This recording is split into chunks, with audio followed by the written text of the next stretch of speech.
Құрметті қауым, бүгін мен Мәлік бауырымның үйіне келіп, анасымен таныстырып, бұл кісі бізге талай білетін тарихи дүниелерді айтып көрсетіп береді. Қабыл алыңыздар. Мен Нұрғайша Мұқатайқызы, руым Жалайыр. Жалайырдың ішінде мырза. 49 жылы дүниеге келгенмін. Осы Қызыл Октябрь деген ауылда, Қараулақтың қасында, 6 шақырым жерде дүниеге келгем. Менің әкем ертеректе бір жиені өте білімді, оқыған,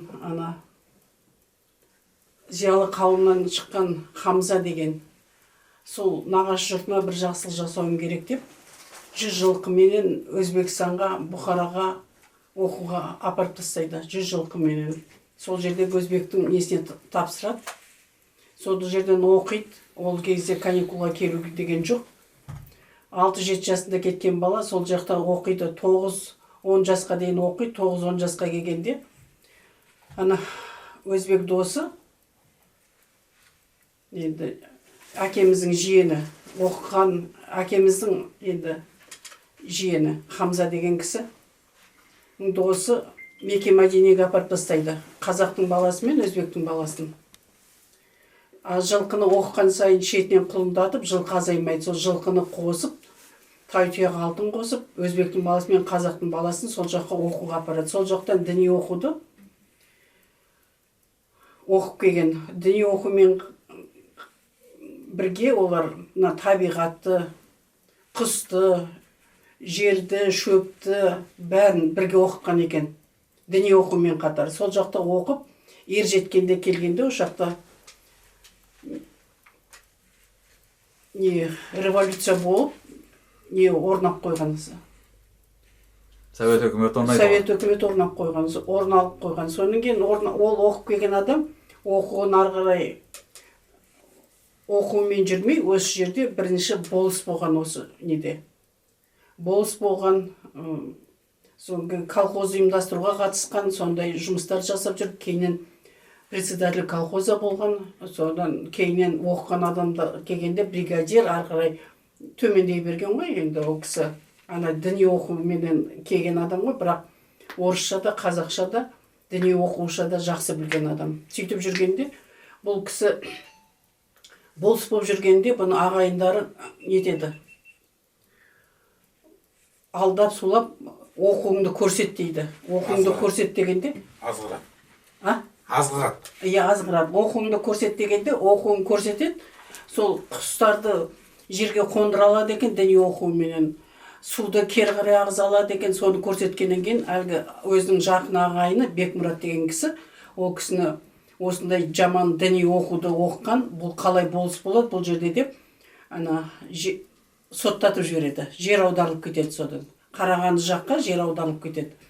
Ол жақта көп жыл жүреді, 12 жылдай жүреді, ол жаққа. 12 жылдай жүріп, елге қайтады. Елге қайтып келгенде, ол кісінің жас кезінде үйленген әйел қайтыс болады, 2 қызын 2 ағайындар асырап алады. Сөйтіп жүргенде, менің шешем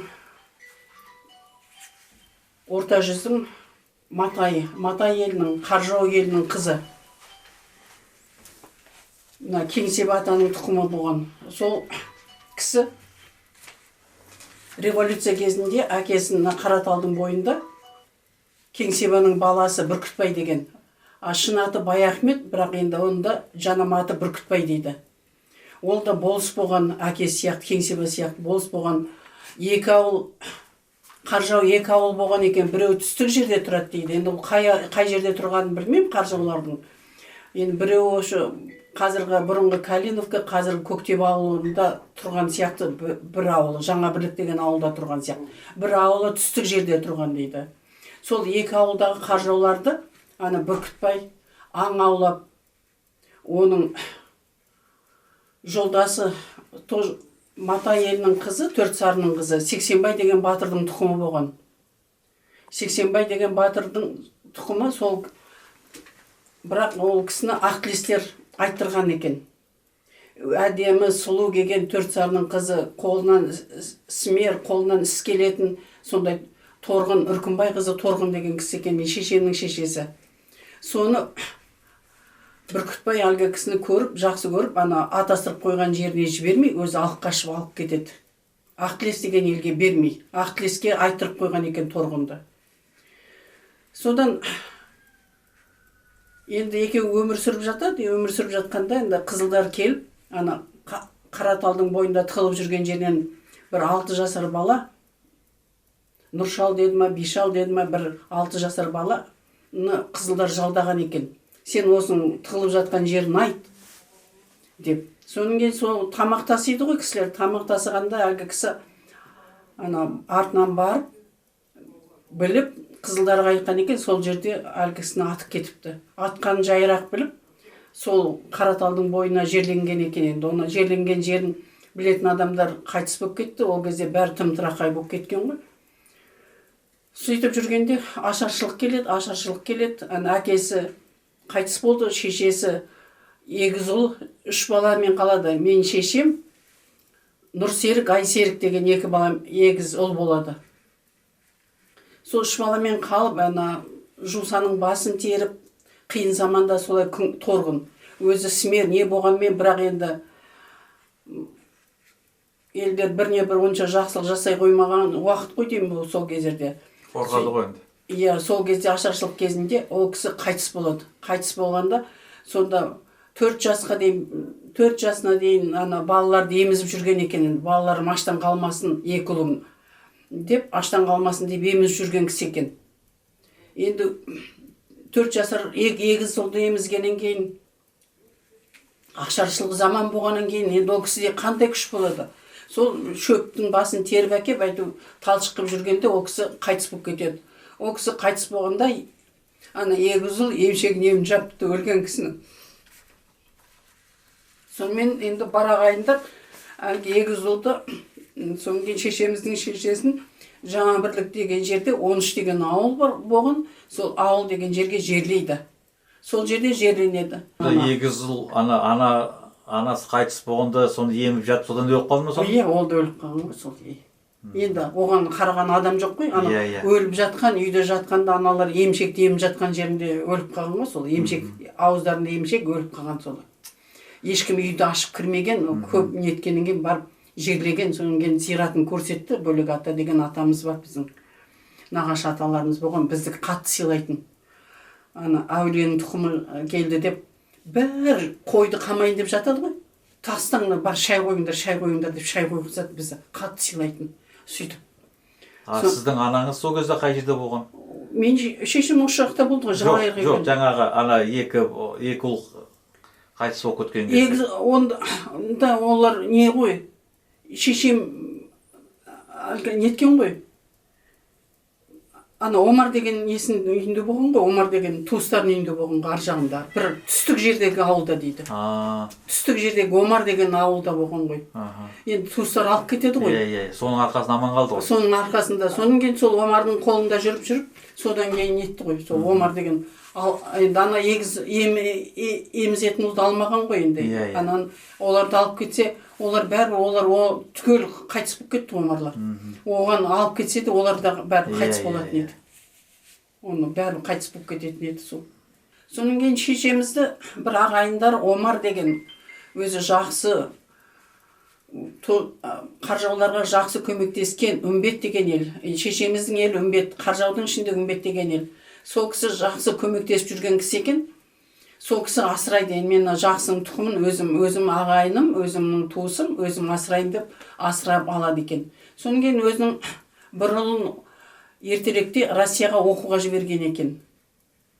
Кіші ұлы Кенжебай деген ұлменен шешем екеуі қатар өсіп, апалы інілі болып, екеуі жақсы өседі. Мен шешем одан үлкендеу Кенжебайдан. Омар ұлы Кенжебай шешемнен 4-5 жас кіші болған. Соны екеуі бірге өсіп жүргенде бір күні ағайындары бірлесіп киіз басады, қазақ үй жасайды, шекпен тоқиды, шерік тоқиды, сондайға асыр салады екен, сондайға шақырған екен. Соған шақырғанға бәрі барған ғой, балалар арғы ойдан су тасиды екен. Ойнап жүріп су тасып береді. Әлгі кісілер киізден жабдықтар жасайды екен. Қазақ үйдің жабдығын жасайды екен. Шекпен жасайды екен. Киім жоқ кезде ашты әлгі қыста үсіп қалмас үшін шерік тоқиды екен, сондайлар жасайды екен. Сол сөйтіп жүргенде сол балалар шаршаған ба, кешкі жақын далада жатқан киіздің үстіне ұйықтап қалады.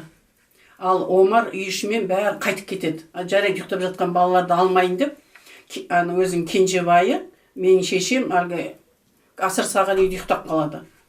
Ал өздері үйлерінен қайтып кетеді. Үйлерінен қайтып кетеді, содан келмейді олар. Ертеңіне тағы келу керек, асыр салуға келмейді. Одан кейін де келмейді, содан кейін іздеп барса, бір үйдің ішіндегі бәр адамдар қырылып қапты дейді. Неден қырылғанын білмейді. Өшін қазаны асылған, тамағы кішкене желінген, сол күні бәрі қайтыс болған болу керек. Омардың үй іші түгел қайтыс болған содан. Содан енді Омардың кенжебайы қалды, мен шешем қалды.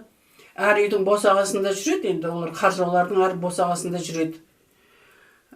Сөйтіп жүргенде кенжебайды ағасы әлгі Москвадан оқыған, жақсы оқуларды оқыған ағасы алып кетеді кенжебайды. Кенжебай жылайды. Мына секерді де ала кетейік.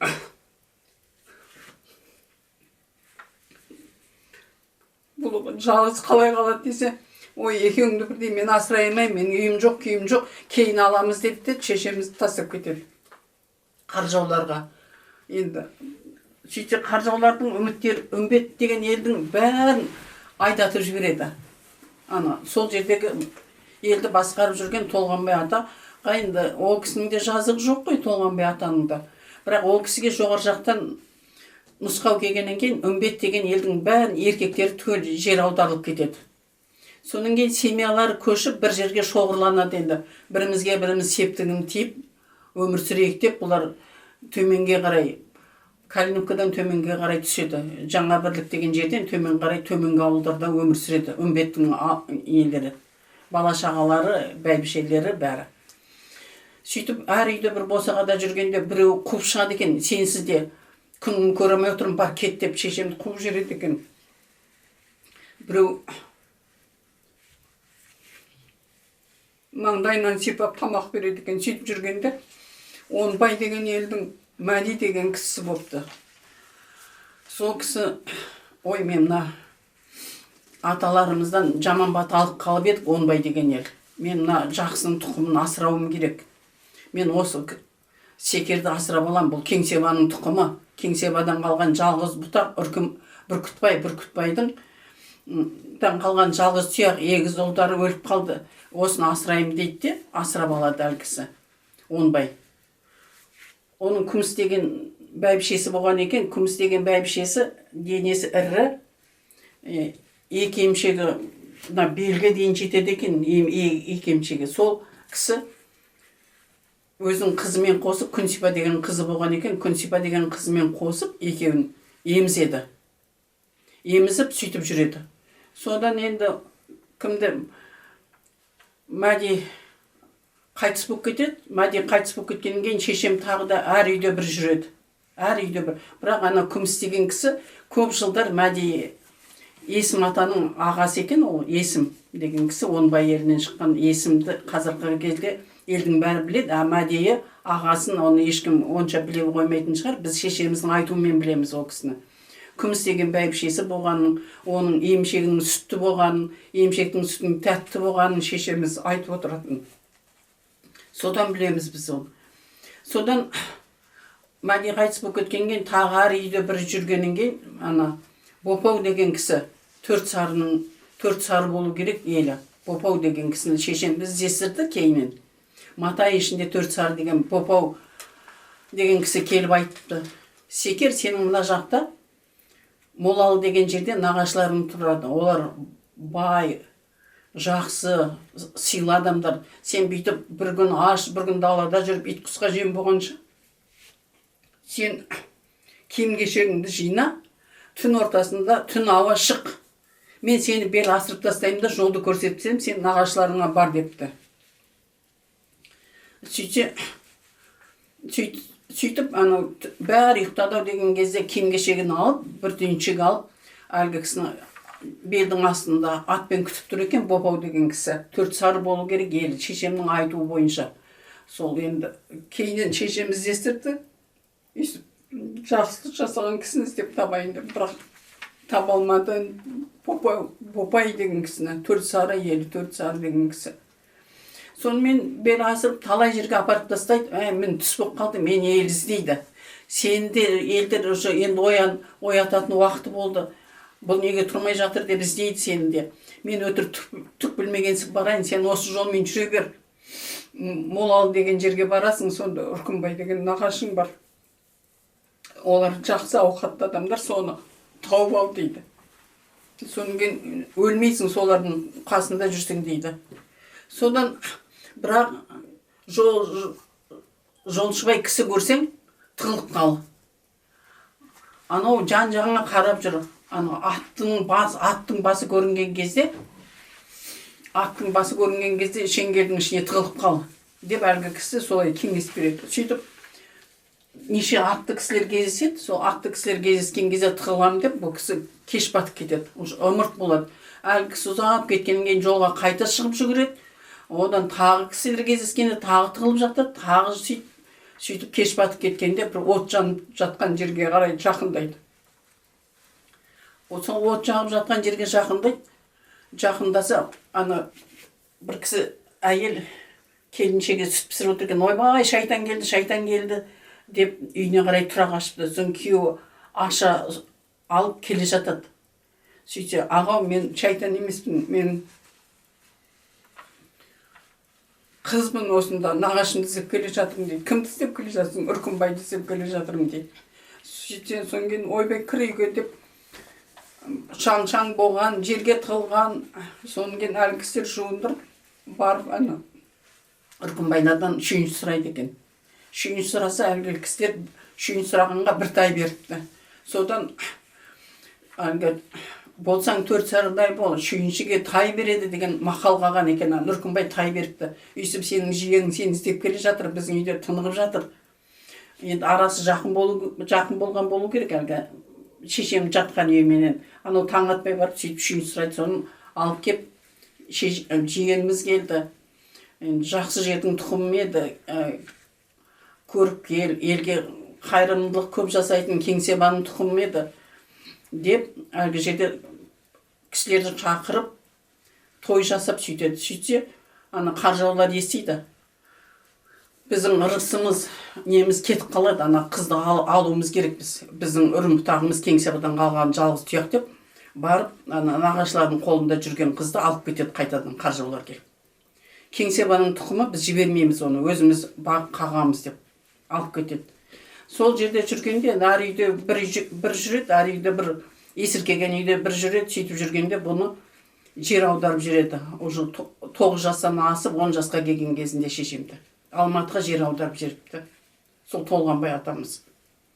Соның кейін Қапалдан қосылған адам бар, басқа жақтан қосылған бар, сол жерден қосылған бір адам бар, 10 адам Алматыға қарай жер аударып, өгіз арбаға жүктерін тиіп жүргенде бірақ түйіншік киім кешегі ғана бар. Содан кейін бір кісі бір уыс талқан әкеп беріпті, бір кісі тағы бір уыс қара әкеп беріпті. Солменен жолға шығады шешеміз. Ішіндегі ең жасы шешеміз екен, басқалары ер жеткен адамдар екен. Алматыға жер аударып шығады. Содан шешеміз Кеңсебаның тұқымы содан қалған тұяқ деп жер аударып кете барады. Жолшыбай өгіз арбаға күржіктерді тиеген, кейбіреулер көрпе жастығын алған екен, кейбіреулер киім кешектерін алған, қыстық киімдерін алған, өгіз арба толы екен. Өгіз арбаның айдаушысы ғана өгіз арбаға отырады, артынан бұлар жаяу жүріп отырады. Жаяу жүріп Алматыға 10 шақты күннен аса жетеді әлгілер. Жолшыбай кездескен кісілерден сұрайды, ағау сусыныңыз бар ма, шөлдеп келе жатырмыз деп сұрайды екен. Шешеме сұрап тұрады екен, сен жассың ғой, сен алды аяйта береді деп. Содан кейін, аға, сусыныңыз бар ма, қат шөлдеп келе жатырмыз, біз жер аударып келе жатырмыз дейді екен. Сөйтсе, біреулер береді екен де, біреулер бермей кетеді екен. біреулер торсығымен беріп кетеді екен. Әкем мен елдің ішіндемін, күнімді көремін, мынаны алыңдар деп. Ол торсық 10 шақты адамға бір күнге ғана азық болады екен. Кейбіреулер өзіме де керек, өзім де шөлдеп бара жатырмын деп бермей кетеді екен. Одан кейін кездескен адамдар сөйтіп жүріп Алматыға жетеді. Алматыға жетіп, Тастақ деген жерде өмір сүреді екен бұлар. Айдалып барған адамдар, сол наймандар көп сол жерде жер төле жасап алған екен. Қазіргі Алматының Тастақ деген жерінде. Соның бір шетінде зират екен. Аштан өлгендерді сол зиратқа жерлейміз дейді, ар жағында төбешікке дейді. Ал енді өзіміз жер төледе өмір сүрдік дейді.